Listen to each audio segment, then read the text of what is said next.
What is going on, guys? It is your boy CryptoMykel here, coming today with a FPGA Friday update, guys. Today we of course are going over our favorite FPGA here on the channel right now. It is the E300. Now that is the VU35P model, not the VU33P model. So do keep that in mind that they are different, two different chips, so different frequencies. They are different chips and different machines. So today we are going over specifically the E300 VU35P, the 14 gigahash Caspa model. You can get this in two different flavors, of course, with the 6000 RPM fan and the Noctua fans. I recommend the 6000 RPM fans myself, especially if you're looking at overclocking these. I would suggest the 6000s. Now, you can also get the other flavors of these and have we have coupon codes for all of these down in the description below. And we'll kind of go over them real quick right here. Store, and you can now purchase these. And we do have coupon codes for all three of these now down in the description. So now you can get $125 off an E300. VU35P, or you can get, if I'm not mistaken, was it $30 off an E100, which is still the VU35P model. It is just a single hashboard version of the E300 VU35P. So you're just having one hashboard instead of all three, and you can upgrade these all the way up to a full E300. And now we also do offer a $100 coupon code for the E300 VU33P.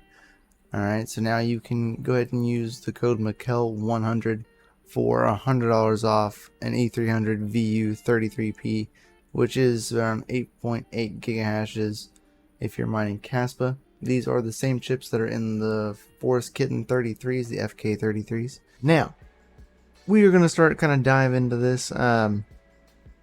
We have two different scenarios to kind of go over today in this video. So one is from myself and one of our customers at the Family Mine. One of their E300s had an issue with the board, and then one of our community members and also a fellow YouTubers, Retro Mike, also had a board issue. Both of them were fixed like next day promptly by Osprey, and both have he's had his fixed and a new board sent out to him and replaced. Our customer's new board is on the way, so things are being fixed and we're taken care of by Osprey Electronics. Super awesome of them. And remember, you guys, you can get codes for all of their units down in the description below. That covers the E300, both of the models, and the E100. Check them out down below. Also, while you're down there, make sure you hit the like button, subscribe button, that bell notification. Same time that we go live here on the channel, we would greatly appreciate that. So first, we'll go over Retro Mike's because his is pretty quick and easy to go over, and then we will go over our own. So on Retro Mike's situation, actually, he was having a bit of a different situation than I was having. As you can see, he had a really high 4.11 error percent ratio. Once you get to 5, your board will automatically reboot itself, which he was having issues with right here. As you can see, it says like rebooting, restarting device, reloading the bit stream. And it would go back to hashing, but it would keep on doing this no matter the voltage that he was running or no matter the clocks he was running. So after about 3 minutes, get about the same thing. I do not know what the nature of his situation ended up being before they ended up, like, why. I mean, obviously they replaced his board. But I do not know what the initial failure was on his board at this current time. So I do not know, but if you are noticing that you have a super high amount of errors, start downclocking and start reducing your voltage back to stock to see if they come down. But in his case, they never went away, and his would just keep on rebooting. Once he removed it, of course, it would hash just fine, but same with ours. So ours, of course, our situation was just a little bit different. Now, when it came down to our E300 at the facility that our customer owns, it was a little bit weird. So this would make the 6th E300 that I have deployed for that customer specifically, and have never had these issues whatsoever. But the moment that we actually booted the machine up, nothing would happen. Like nothing. Zip. Nada. Zilch. Nothing at all. I even have clips of trying to boot it, and literally nothing at all would even remotely happen. So I'm unsure of, actually state that I kind of know what's going on, but so we'll dig into some of these clips and some of these pictures that I have for our board specifically. But whenever we got it, I went to initialize it and boot it, and then I noticed that it just wouldn't boot right. Machine is off. Power supply is on. No lights. No nothing. Power supply is on. So, as you can see, like whenever we went to go boot it, literally nothing would happen. Not even the fans wouldn't come on. None of the lights would blink. The control board wasn't seeing. It's like it was seeing no voltage. We went through like 4 different power supplies trying to do this, and none of them would boot this E300. Now, all of those power supplies were known to be good. 2 were brand new. 2 were used. I pulled one from my friend's L3 Plus that he has sitting next to it, and it didn't even fire it back up. And so I moved that back over to the L3 Plus, and it works perfectly fine. So absolutely no issues there whatsoever. I know that whenever it comes to like noticing if you have your E300 and you notice like if it's on or off, this is where you will see that green light. It is right here. So on your board, when they're all working, you actually see this green light that lights up D3 right here, and it'll light up green. Okay. So then start digging into the meat and potatoes here. Start figuring out, is it really the power supply issues? We didn't really know. It could be, but highly unlikely.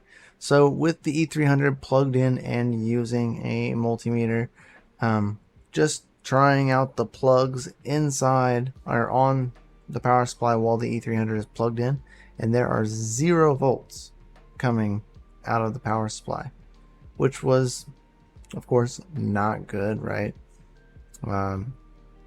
You should have 12 volts coming out of the power supply when it is on, right? And for a fact, it is on. Obviously, see, you're not plugged into anything right here, right? Nothing's plugged in.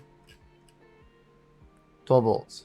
So there was obviously an issue once the E300 was plugged in fully.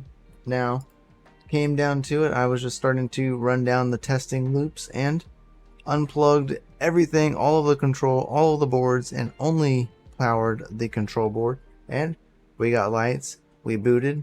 You could see it, and it was active. Even doing the same thing with the control board plugged in, just the control board. As you can see, as here testing in the multimeter, we have 12 volts with just the control board plugged in. So therefore, power supply is good. Now, we start getting a little bit deeper into things, right? we'll start digging into the actual FPGA boards themselves. So with this kind of being the case, we have kind of had the idea that potentially something is shorted out on one of the FPGA boards. So we of course, we had to dig further into that, figure it out, and just plugging in FPGA 0, which is the first one right here.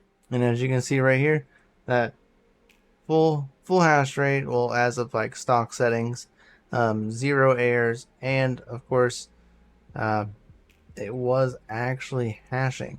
So that was the main thing, is that it actually was showing hash rate on just one board.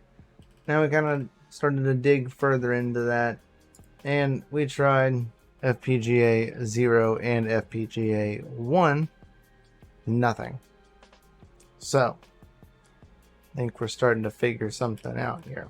If we plugged in just FPGA 2 right here, it would work, and we could even confirm hash rate on pool, as you can see right here. So no errors, and was hashing on pool with stock settings just fine with just FPGA number 2, which is the very last slot over here. So now we kind of have a guessing here, and of course we plug in just FPGA 1, and as lo and behold, nothing. So pretty sure that it most likely is FPGA 1, which it was. We were able to plug in, of course, like FPGA 0 and FPGA 2. It hashed just fine, and we could even confirm hash on the pool with just those 2 boards. As you can see right here, we were able to confirm no errors on either one at stock settings, and they both hashed perfectly fine. So we started breaking it down and pulled the board out of the back of, pull the FPGA out, and it is FPGA 1, which is the one in the middle. Started going over all of these right here. Now all of these R15s, I was able to get, they all had resistance. L9 through L11 all had resistance. L7 through L8 also had resistance. I was even able to check continuity between all of them, and also was able to confirm that they had continuity, which was extremely weird, right? Because that would mean that the board itself and everything was not shorted. But in my personal thoughts, it could be the chip. Something could have been wrong with the chip. It's very unlikely.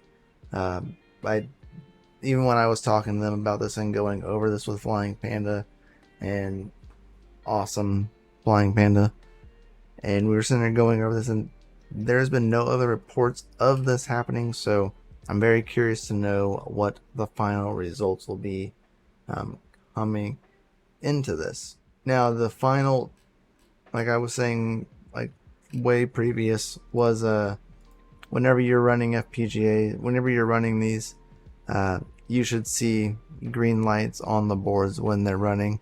And of course, this is with FPGA 1 not plugged in, and you would get green light, green light. Whenever we were able to plug all 3 of them in, we were told not to plug in the data cable and plug in the data cable, and we were met with no lights at all between all of the boards. Unplug FPGA 1, all your lights come back. So it was determined to be FPGA 1. It was sent back. They have it, and a new board is now on its way. So super huge shout out to them and to Flying Panda for going over with me and taking their time out of the day to diagnose these issues and like full diagnose this. My thoughts is possibly there's a shortage on the chip or something else that may be creating a shortage.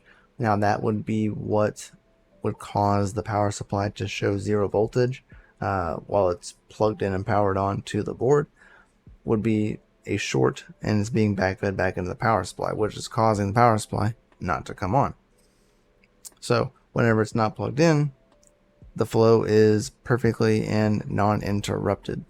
So interesting situation. I am ready to know the final determination of that specific FPGA and to know maybe what was the cause of retro mics as well.